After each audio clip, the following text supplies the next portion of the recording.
your money that we want, and your money we shall have.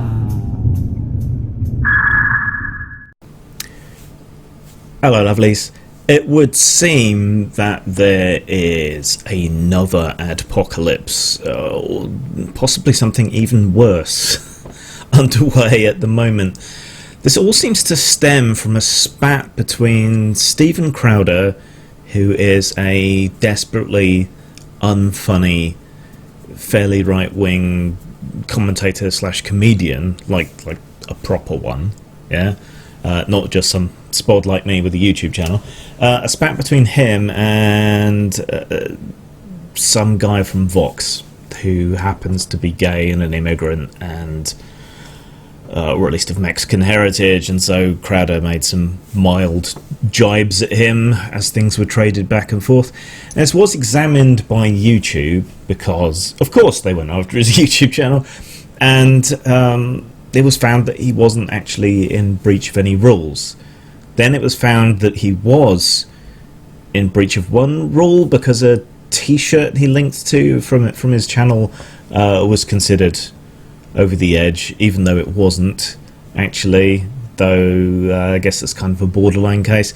And then the rules changed for everyone because YouTube was getting blowback yet again from conventional media and advertisers, and so a lot of people have been demonetized, a lot of people have been downlisted, so they don't show up in searches and so on. So often a lot more people have been tagged as extremist content when a lot of them really aren't. A lot of videos have been deleted. You know how this goes by now. Let me just call up this list someone sent me of some of the people who have been having issues. Where is it? Here we go.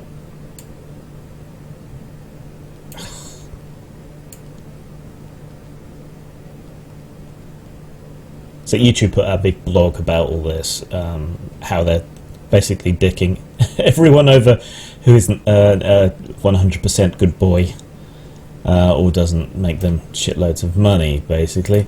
It's another nail in the coffin, I guess.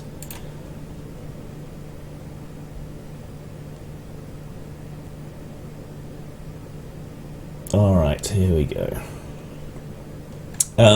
Right, before I launch into this list, let me just say that for a lot of these people, I don't think there is an argument to be made. When you're arguing for the free expression rights of terrible people, it's more difficult. But then nice fluffy people who play entirely by the spirit as well as the letter of the rules, these aren't the people who need protection from censorship. The kinds of people who need protection from censorship are the edgy people, the not so nice people, perhaps. Some of my acquaintances, old friends and so on, don't seem to understand this distinction. You can fight for somebody's rights while disagreeing 100% with the views that they're proclaiming and so on. And I believe censorship can only be justified via the harm principle. I think that provides the standard that should be met before you censor anyone. And I also... There's this bizarre idea that private bodies cannot engage in censorship, which is weird because censorship didn't start with governmental bodies, it started with the church, at least as we think of censorship. And a lot of these... this is the phrase I use all the time, right? The public square is now privately owned. The conversation, the debate, the ongoing sort of cultural dialogue happens on Twitter, happens on Facebook, happens on YouTube, primarily, right? And all three are huge private companies.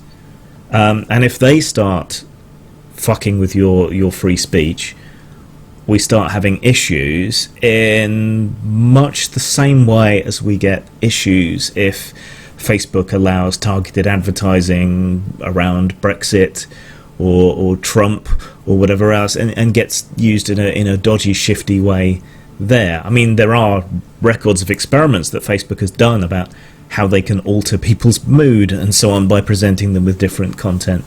Don't particularly like being a lab rat, but it just goes to show how influential this is. And, they're a private company, they can do what they want, fails entirely to address the issue, right? People who have opposing views to yours, whether they're relatively acceptable or whether they're relatively extreme, have a right to present those views. And with the culture taking place online, they need to have access to these. I mean, there's all kinds of small other social media networks and video hosts like BitChute and so on. But those three I mentioned are kind of de facto monopolies, really. And it's a problem if you start censoring people, especially if you start censoring people without a common code of rules. But okay, people have been banned. UKIPper, I don't know who that is. I'm guessing it's a fairly right-wing person from the UK. I couldn't speak to whether their ban is justified or not. The Great Order, don't know who they are. Couldn't speak to whether their ban's justified or not. Varg, that's Varg Vikernes, who was a black metal musician, was convicted of murder, has some fairly obnoxious right-wing views. He's also a game designer. I don't think he's someone who's defensible. Do you think any advertisers want their material to appear remotely next to a convicted murderer? So I think Varg's ban is kind of understandable, but it still leaves me a little bit uncomfortable. Then there's a bunch of people who've just had their channels completely demonetized. They didn't used to be quite so selective on this, and they would demonetize particular videos, but they've decided to just completely flat demonetize them. So that's Martin Sellner. I think he's a fairly far-right spokesperson. James Allsup, ditto. Stephen Crowder, the not particularly funny comedian, but he's not really that extreme. He's a little bit rude, a little bit crude, unfunny, in my humble subjective opinion, but I don't think he deserves that. I can't see how it's justified there. Red Ice TV, they are a very far right sort of podcast thing. As far as I'm aware, they haven't called for violence or anything. They have some repugnant views around race and nationalism and stuff, but I don't think that justifies completely wiping them out. I think the answer here is really to give more control to advertisers over what they advertise on. Sinatra says that he gets victimized a lot, and I can't say I understand why.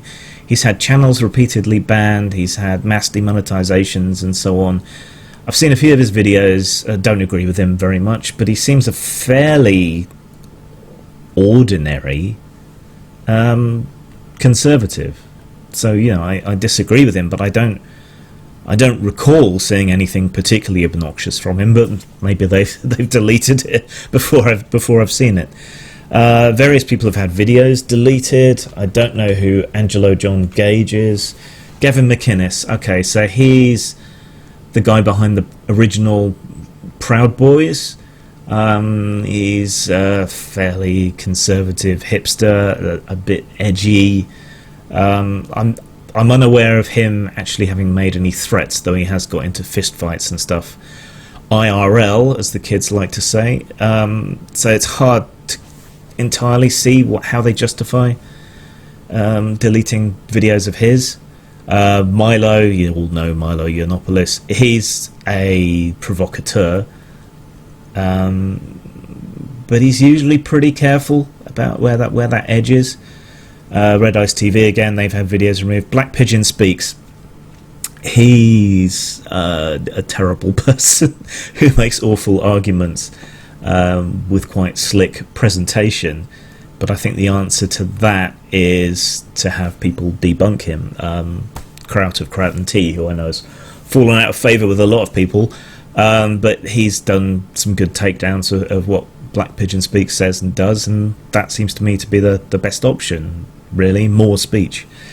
Drunken Peasants, that's just a kind of comedy stoner podcast, so I've never heard anything racist or anything horrible from them, really. I haven't listened to them in a while, not since TJ kind of split from them, but it's just crude, stupid stoner humour and nonsense. So I don't know why they would have videos leaked, unless they're ones where they were talking to somebody who's controversial. But if you're not allowed to talk to people, not allowed to argue with them, not allowed to expose them, what do you do? Press for truth, I don't know. JF Garapi, or Garapi, but I call him Garapi. Yeah, he's a pretty obnoxious race realist. So hard to speak up for. But yeah, in general, even the horrible people should retain some kind of right to be able to communicate their ideas and so on, provided it doesn't meet that level of the harm principle. And some of the other solutions that they've come up with, things like directing people to contradictory videos, in theory that's a good idea, because it's a good idea to prick those bubbles, those echo chambers that people have, where they only ever hear people who agree with them. But the problem with that is it's entirely monodirectional, so they will confront people from the right with material from the left, but they won't confront people from the left with material from the right. So that just reinforces one particular echo chamber and tries to force people into it. I don't think that's particularly helpful. I also don't really understand why anyone regards the protection of the free expression of horrible people as a particularly controversial or difficult opinion. I mean, the point of human rights is that they are universal, and free expression is one of the most fundamental human rights, right? So you need a damn good justification to take that away from people, and I think the only justification is harm. So that would be things like anti-vaxxers, that would be people calling for harm against others, dangerous pranks and things, perhaps things that could end up actually genuinely hurting people. Those are the kind of things that I think you're justified in banning, but not obnoxious opinions.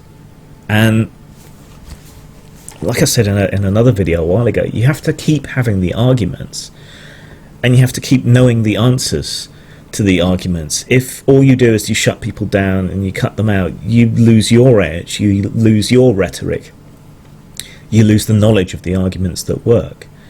And progress and more liberal ideas have won in the past because we've had the arguments, and we've won the arguments. So if you then kind of depart the field going, nope, we won, and leave the other people free to continue to make their bad arguments without being challenged, they basically get free rein. It's not good. And these new rules encompass nonsense like conspiracy theories, which I think they're stupid, but I don't think they should be banned. Flat Earth theory, for example, they're saying shouldn't be allowed. And it's not entirely clear what the criteria are upon which they're going to ban or demonetize or delete people. Now, it used to be the rules. Crowder was within the rules, but then they changed the rules, and they're now very vague. They talk about harm or damage to the community as a whole, and listening to what people are saying, which basically means bowing to the mob or bowing to hit pieces by conventional media or people like this journalist that has kicked all this off. I don't understand why they are abandoning what made them a good and useful platform in the first place at the behest of a dying old media. It doesn't seem to make any sense. The things that made YouTube a success the things that are popular getting shoved off onto competitors is not going to do YouTube any good. And unfortunately, like the same kind of thing that's happened on Facebook and Twitter and elsewhere, perfectly valid and good alternative social media platforms that are a bit more responsible with your data and so on end up getting flooded with horrible people and then get a reputation for being full of horrible people, which isn't fair. And so they never get to challenge the big boys with a more ethical way of doing things. I don't know. I don't know if I will fall afoul of any of this. I get a reasonable amount of things not allowed to be monetized, though it makes no sense. I can swear like a trooper in one video and it'll be fine. I can be entirely polite and moderate and reasonable in another and it'll get demonetized. I wonder if they're farming it out to people from a different culture due to some of the decisions that end up getting made. Whether it's a kind of conservative call center of Hindus or something with a particularly big stick up their asses who examine the appeals once you get past the algorithms. I don't know. A lot of these people are horrible. I don't agree with their ideas. I think they're dumb and stupid. I think a lot of them are grifters. But so what? Quite frankly. They should have a right to be able to say their piece. And that so many people are willing to take away other people's right to speak and even to urge violence upon them over differences of political opinion is worrying. People saying we must punch Nazis. Well, what Nazis? Where? Do you have a time machine? The only person I see around here arguing for things that the Nazis did, like censorship or racial profiling or attacking people in the street, is you. Nazi is as Nazi does? Who the fuck knows? Maybe I'll do something longer on this, but I think many, many, many other people have it covered. We'll see. Zang.